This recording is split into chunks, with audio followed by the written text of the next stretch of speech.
Здравейте, приятели, аз съм Слави, а вие отново сте с нашия YouTube канал възраждане-софия.info.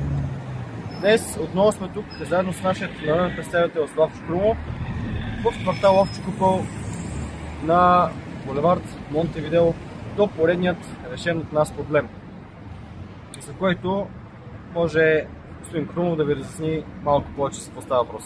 Здравейте от мен. Да, намираме се на булевард Монтевидео. Към мен се обърнаха недоволни граждани, които ме сезираха за това, че тези предпазни съоръжения, колчета на тази спирка пред Нов български университет са силно компрометирани.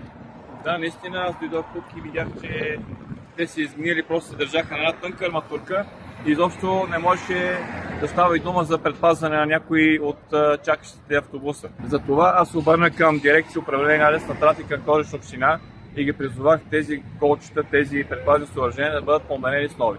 Както виждате, дирекцията си свърши работата. Не само, че бяха подменени с нови, но са сложили и около 10 на колчета допълнително.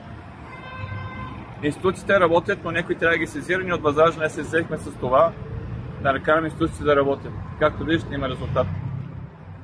Ще продължаваме да работим по проблемите на хората. За това, ако ви имате някакъв проблем, обърнете се към нас.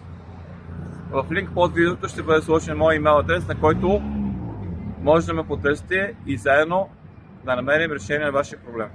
Благодаря. А пък ако искате винаги да сте в час с дейността, която извършват нашите авиационни структури, можете да следите нашия YouTube канал. Там, както казах в предишното видео, ще бъдат публикувани абсолютно всичките видеа, които извършват нашите авиационни структури. Благодаря.